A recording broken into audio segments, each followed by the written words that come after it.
শাৰদীয় দুৰ্গোৎসৱৰ আজি মহানৱমী সিদ্ধিদাত্ৰীৰ ৰূপত দেৱী দুৰ্গাক পূজা অৰ্চনা ভক্তৰ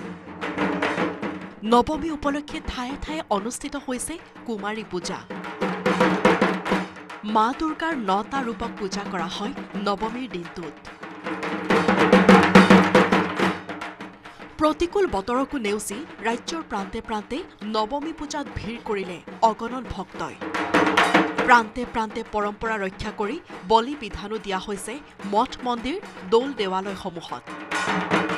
শক্তিপীঠ কামাখ্যাতো পৰম্পৰাগত ৰীতি নীতিৰে চলিছে পূজা অৰ্চনা বলি বিধান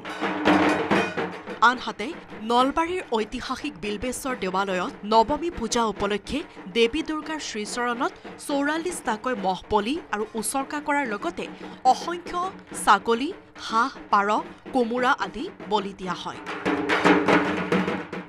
নামনি অসমৰ অন্যতম এই শৈৱ শক্তিপীঠত চলে 10 দিনীয়াকৈ পূজা অৰ্চনা য'ত ৰাম কলগছক দেৱীৰ ৰূপত কৰা হয় পূজা অৰ্চনা আমাৰ এটা পূৰ্বৰ যি পৰম্পৰা আছে ৰজাদিনীয়া সময়ৰে পৰা বিল্বেশ্বৰ দেৱালয়ত দুৰ্গা পূজাৰ এক প্ৰচলন আছে পৰম্পৰা আছে সেই পৰম্পৰা অক্ষুণ্ণ ৰাখি এইবেলিও আমাৰ ইয়াত বিল্বেশ্বৰ দেৱালয়ত মহা আড়ম্বৰপূৰ্ণভাৱে দুৰ্গা পূজাৰ আয়োজন কৰা হৈছে আৰু আজি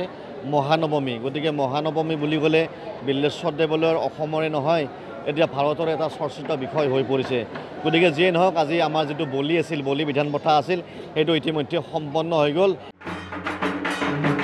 নৱমী পূজা উপলক্ষে গোলাঘাটৰ মেৰাপানীৰ কালী মন্দিৰতো পুৱাৰে পৰা ভিৰ ভক্তৰ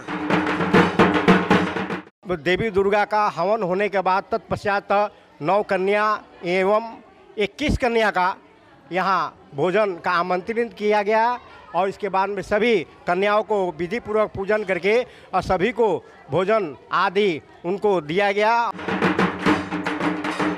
শিৱসাগৰ ঘাটপথাৰ সন্মিলিত দুৰ্গোৎসৱ সমিতিৰ পূজা মণ্ডপত পৰম্পৰাগত ৰীতি নীতিৰে পালন কৰা হয় নৱমী পূজা দুৰ্গা মায়ে আমাৰ সকলোকে আশীৰ্বাদ দিব আৰু অসমবাসীকো যাতে সকলোকে আশীৰ্বাদ দি সুখ শান্তি বৃদ্ধি হয় এই ভগৱানৰ ওচৰত আমি প্ৰাৰ্থনা জনাইছোঁ